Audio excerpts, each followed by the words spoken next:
우리 베드로전서의 말씀을 지난주까지 나눴는데 지난주에 이어서 오늘부터 몇 주간 베드로 후서의 말씀을 함께 나누려고 합니다.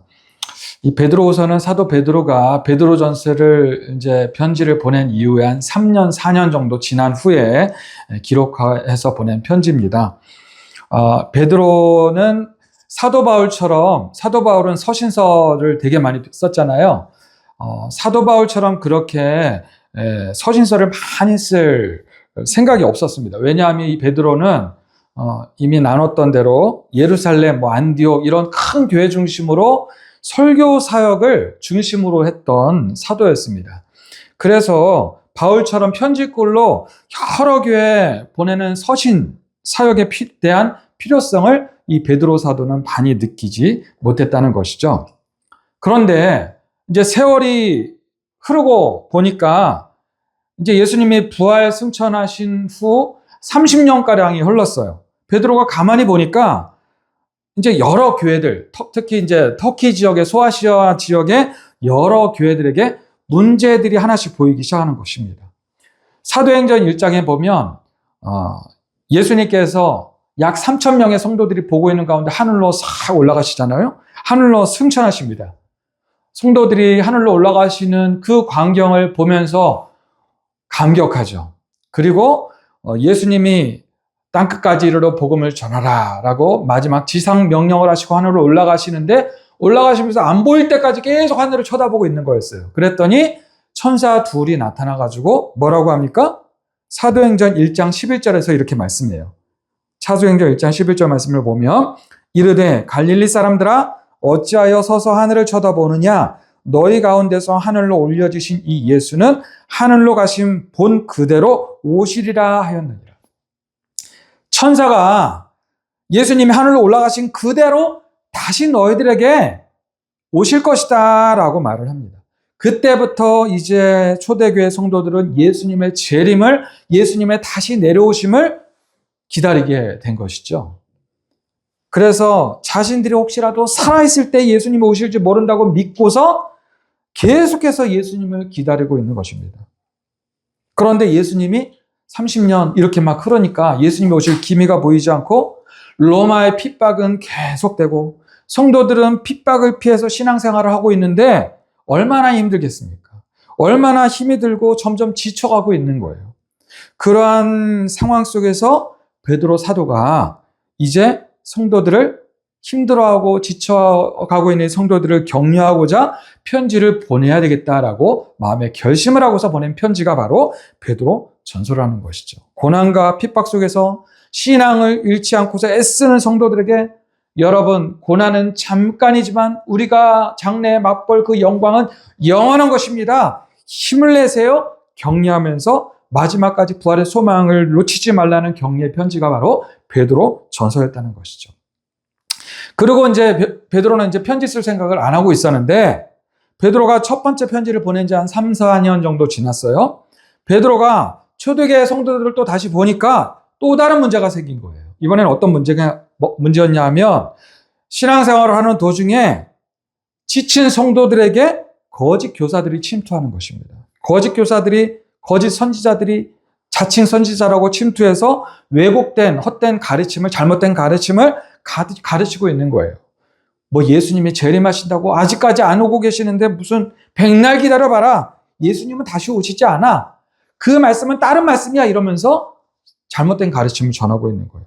예수님 당장 안 오셔. 예수님 나중에 우리 죽은 다음에 오실지도 몰라. 그러니까 일단은 너희들 구원 받았으니까 적당히 세상과 타협하면서 세상 즐기면서 그냥 살아. 이러면서 이제 잘못된 가르침을 하고 있는 거예요. 이런 거짓 주장을 하고 있는 거짓 교사들이 늘어나고 있는 것입니다. 그러니까 교회 안의 성도들이 그 말들을 듣고서 신앙이 나태해지고 방탕해지고 점점 타락하는 성도들이 생겨나고 늘어나고 있는 것입니다. 그래서 베드로가 이 부분에 대해서 다시 한번 이 소아 지역에 있는 이 초대교회 성도들에게 편지를 보낼 필요가 있다라는 생각이 들어서 기록한 보낸 편지가 두 번째 이 베드로 후서인 것입니다. 그러니까 이 베드로 전서는 로마의 핍박받은 외부 문제로 인해서 기록한 편지라면 이 베드로후서는 교회 내의 거짓 선지자들, 이런 거짓 교사들과 같은 교회 내부의 문제들로 인해서 기록된 편지다라고 이해하시면서 이 베드로후서를 며칠 동안 같이 묵상해 보시면 좋을 것 같습니다. 이 베드로후서가 기록된 연대가 이제 AD 한 67년, 68년 경으로 이제 추정을 합니다. 이때 베드로의 나이가 한 60 정도 되었던 것 같아요. 이 베드로는 이 편지를 기록하고 나서 얼마 되지 않아서 로마에서 십자가에 거꾸로 매달려가지고 이제 순교를 당했다라고 이제 내려옵니다. 베드로는 자신이 죽음이 얼마 남지 않았다는 것을 알았던 것 같아요. 그래서 이 베드로후서의 내용을 보면 자신의 삶을 돌아보는 자전적인 내용들도 나오고요. 자신의 생애가 얼마 남지 않았다는 것을 고백하는 그런 내용도 나옵니다. 우리 1절을 한번 살펴보면 우리 1절을 함께 읽어볼까요? 1절 주보를 보면서 읽어보겠습니다. 1절 말씀 시작. 예수 그리스도의 종이며 사도인 시몬 베드로는 우리 하나님과 구주 예수 그리스도의 의를 힘입어 동일하게 보배로운 믿음을 우리와 함께 받은 자들에게 편지하노니. 이렇게 시작을 하죠. 편지를. 베드로 전서와 비교를 한번 해볼 필요가 있는데 베드로 전서에서는 1장 1절에서 베드로가 자신을 소개할 때 어떻게 소개하냐 하면 예수 그리스도의 사도 베드로는 하고서 자신을 소개해요. 그런데 이 후서에서는 어떻게 소개합니까? 예수 그리스도의 종이며 사도인 시몬 베드로는 이렇게 자신을 소개하고 있습니다. 차이가 있죠? 어떤 차이가 있는지 볼 필요가 있는데 종이라는 단어를 사용해서 그리고 시몬이라는 자신의 본래 이름을 넣어서 이 베드로후서에서는 자신을 소개하고 있습니다. 이렇게 소개하는 의도가 있는 것입니다. 먼저 베드로는 자신이 예수님의 사도이기도 하지만 그 전에 자신은 예수 그리스도의 무엇이라고요? 종이라고 언급을 하고 있습니다.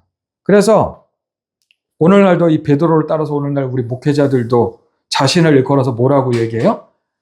주의 종입니다. 저는 주의 종입니다. 이렇게 주의 종이라고 이렇게 자신을 이렇게 이야기를 하죠.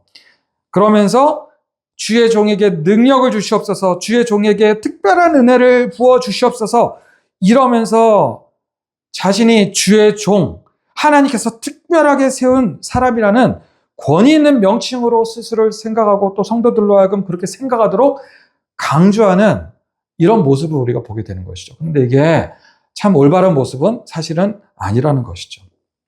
그러다 보니까 성도들도 목회자를 주의 종이라고 지칭하면서 감히 주의 종에게 대들면 안 된다고, 감히 주의 종의 말에 불순종하면 안 된다고 이러면서 주의 종인 목회자의 말에 무조건 순종하고 또 목회자를 잘 섬기면 무슨 특별한 복을 받을 것처럼 생각하면서 무조건적으로 복종을 요구하는 그런 모습을 우리가 다 경험을 했죠. 이런 모습이 한 70년, 80년, 90년대 목회자들에게 특별히 이런 모습이 나타났던 것 같습니다. 그런데 여러분, 절대로 하나님께서 이런 모습은 기뻐하시는 모습이 아니라는 것이죠. 예수님 당시 제사장들과 바리새인들도 자신들이 특별히 하나님의 택함을 받은 존귀한 존재인 것처럼 그렇게 의식을 하고 외식하는 모습, 그런 바리새인들과 제사장들의 그런 모습들과 지금 이렇게 그런 목회자들의 모습이 다를 것이 없는 것입니다. 물론 신실하게 기도하고 말씀을 묵상하는, 그리고 말씀을 전하는 목회자로서의 특별한 영성이 있기 때문에 영적 차원에서의 은사가 있을 수는 있습니다. 하지만 그런 부분으로 인해서 목회자들이 하나님과 같이 대접을 받아야 할 특별한 이유는 없는 것이죠. 물론 말씀을 전하는 권위 있는 그 목회자로서 존중하고 또 그런 말씀을 전하는 그 말씀에 순종하는 그런 의미로 목회자를 존중하는 그런 모습은 있을 수 있는데, 여하튼 간에 오히려 이 종이라는 단어를 우리가 살펴볼 필요가 있는데, 이 종이라는 헬라어 단어 둘로스라는 단어거든요. 이 종이라는 단어 둘로스는요, 그냥 노예를 말합니다. 노예. 로마 제국의 당시 일반적인 노예들은 어떤 존재였습니까? 주인이 하라고 하려면 무조건 어떤 일이든지 묻지도 따지지도 말고 해야 하는 그런 존재였다는 것이죠. 노예는 그저 주인의 재산 중에 일부였습니다. 지금 베드로가 초대교회의 가장 대표적인 지도자지만 본인 스스로는 그저 예수 그리스도의 노예일 뿐이다라고 고백을 하고 있는 것입니다. 베드로 자신이 교회의 머리가 되시는 예수님의 노예일 뿐이고 예수님의 몸된 교회를 예수님이 명령하신 대로 노예처럼 섬기는 종에 지나지 않는다라는 고백을 지금 베드로후서를 이제 시작하면서 선언하고 있는 것이죠. 그리고 베드로의 두 번째 편지에 또 자신을 소개할 때 첫 번째 편지인 베드로전서에서는 다르게 시몬 베드로라고 하면서 시몬 자신의 본명을 또 소개하고 있죠. 이것도 의미가 있습니다. 마태복음 16장 18절에서 예수님이 시몬이었던 베드로에게 베드로라는 이름을 지어주셨습니다. 그리고 예수님이 이제 부활 승천하신 후에 베드로가 초대교회의 지도자가 되었죠. 그 이후로는 시몬이라는 본명보다 예수님께서 지어주신 베드로라는 이름으로 주로 불려지게 되었는데 물론 이 이름에는 예수님이 세우신 초대교회 지도자라는 권위가 있는 이름이었습니다. 그런데 지금 베드로가 자신의 이름을 소개하면서 시몬 베드로라고 본명과 함께 소개하고 있는데 그 이유가 무엇이냐면 그것은 자신이 베드로이기 전에 보잘것없는 어부에 지나지 않았던 시몬이었다라는 고백을 지금 하고 있는 것이죠. 예수 그리스도를 만나기 전에는 보잘것없는 어부 시몬이었지만 자신이 예수 그리스도를 만난 이후로 믿음으로 거듭난 베드로가 되었다라고 고백을 하고 있는 것이죠. 베드로 후서를 읽어보면 베드로가 자신에게 남은 생애가 얼마 남지 않았다는 것을 알고 있었고 지금 마지막 유언장과 같은 이 베드로 후서를 기록하고 있는데 이렇게 시몬이 베드로가 된 것은 누구로 말미암은 것이라고요? 누구의 은혜로?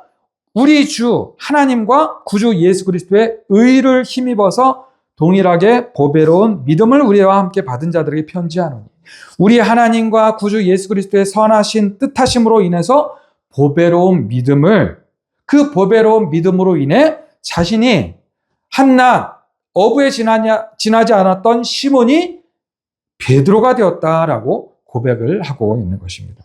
그래서 여기 보배로운 믿음이라는 단어가 더 중요합니다. 헬라어로는 이소옵티몬이라는 단어예요.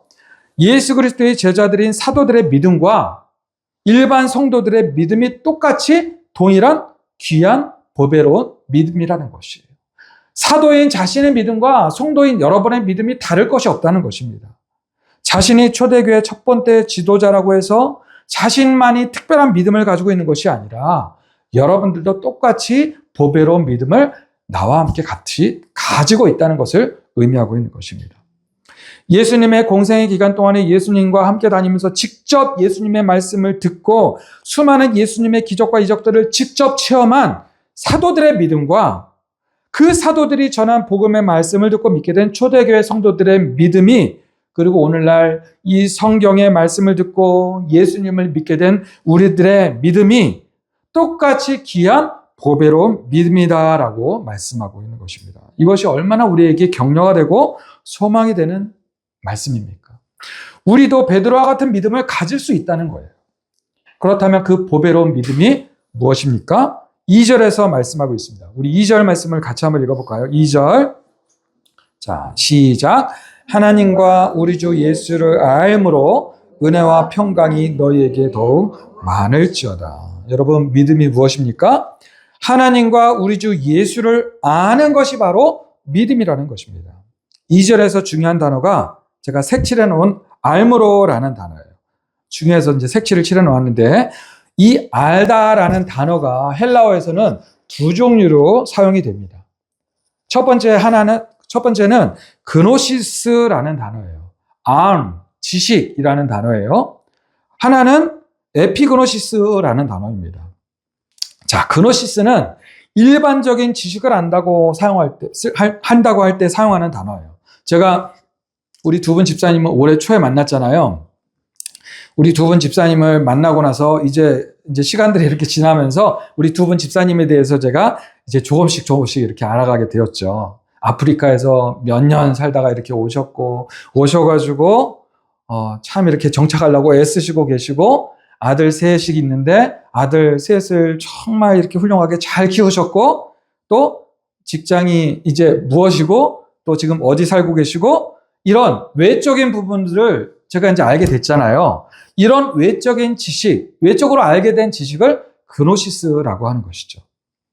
자, 에피그노시스는요, 제가 우리 아내를 2007년 7월에 만났거든요. 그러면서 지금 이제 18년 정도 지났는데, 18년을 우리 아내와 함께 결혼해서 살면서 우리 아내를 제가 경험을 했잖아요. 그래서 지금은 우리 아내의 성격이 어떤지, 성향이 어떤지, 무엇을 좋아하고 무엇을 싫어하고, 또 습관이 무엇이고, 뭐 여러 가지 이렇게 깊은 부분을 경험해서 내가 체험해서 우리 아내를 알고 있잖아요. 이런 직접 경험해서 알게 된 지식을 에피그노시스라고 하는 것이죠. 자, 2절에서 하나님과 우리 주 예수를 알므로 은혜와 평강이 너에게 더욱 많을지어다 할 때에 여기서의 알므로라는 이 안다는 단어가 에피그노시스인 것입니다. 그러니까 믿음은 무엇입니까?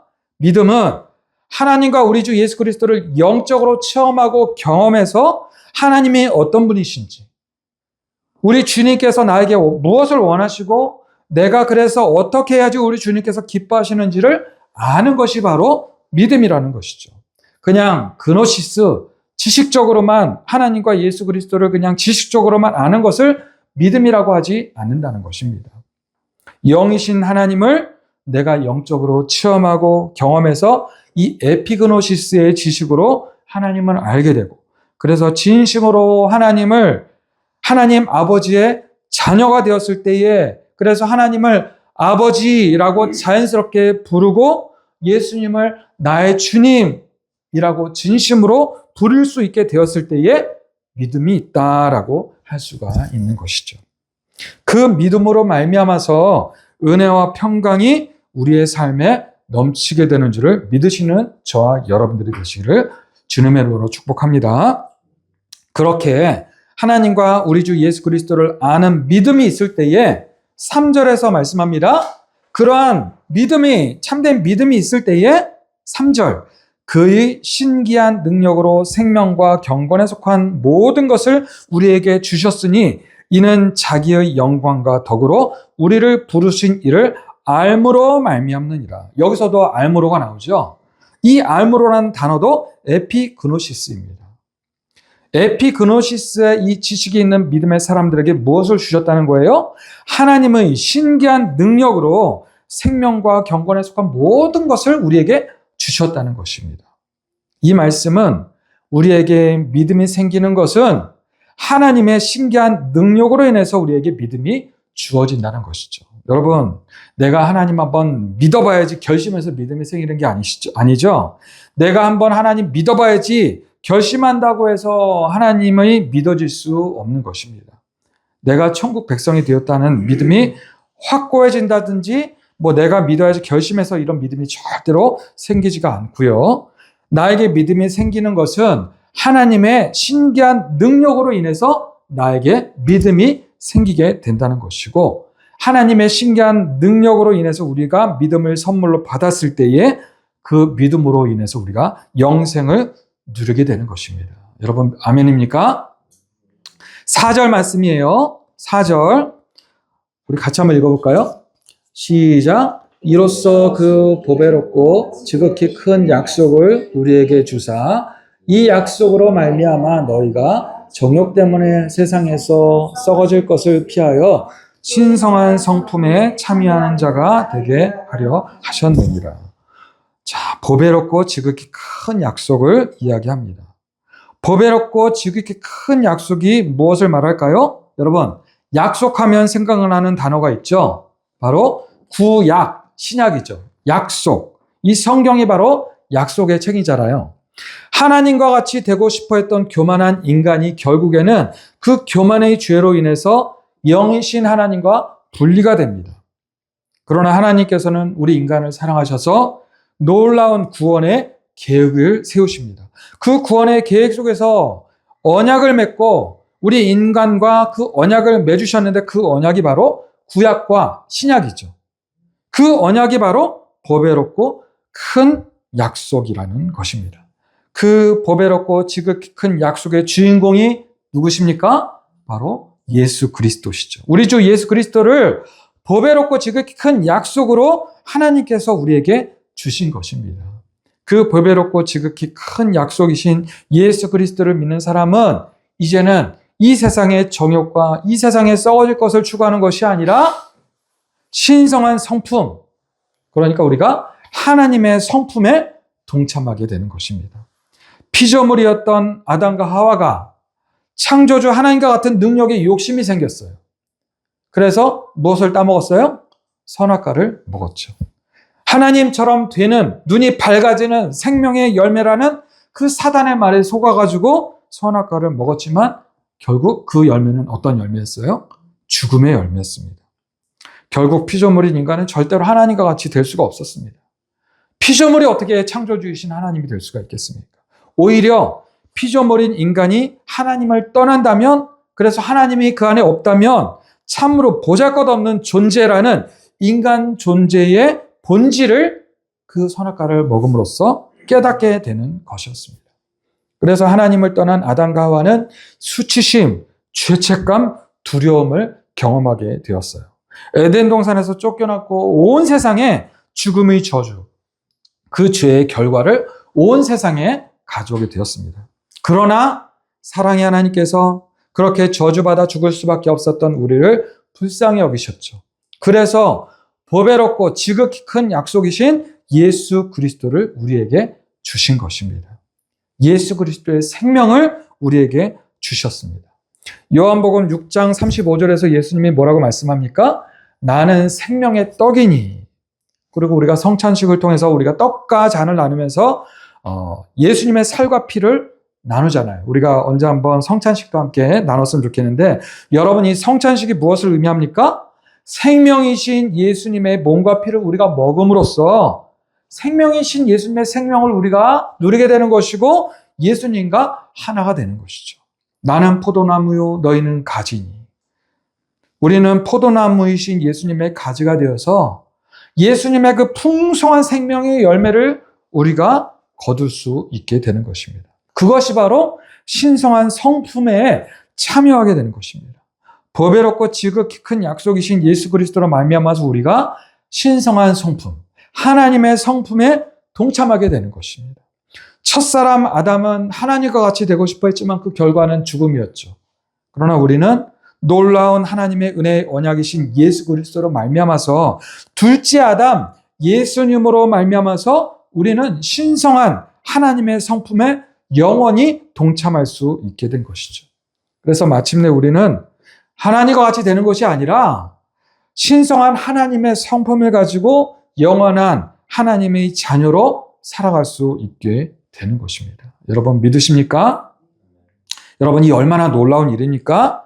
우리에게 이러한 참된 믿음이 있다면 이러한 사실에 우리는 날마다 감사와 감격과 기쁨이 넘쳐야 합니다. 혹시라도 이에 대한 감사와 감격과 이 기쁨이 희미해지셨다면 이것을 다시 회복하실 수 있는 저와 여러분들이 되시기를 주님의 이름으로 축복합니다. 지금 베드로의 편지를 읽고 있는 이 초대교회 이때의 성도들도 그랬던 것 같습니다. 그 보배로운 믿음이 약해지고 보배롭고 지극히 큰 약속에 대한 확신이 점점 희미해졌어요. 그래서 베드로 사도가 다시 한번 이 두 번째 편지를 간절한 마음으로 지금 기록해서 보내고 있는 것입니다. 이 베드로에서의 말씀들을 통해서 보배로운 믿음과 보배롭고 지극히 큰 약속에 대한 확신을 다시 한번 새겨보시고 확신하실 수 있는 저와 여러분들이 되시기를 주님의 이름으로 축원합니다. 기도하겠습니다.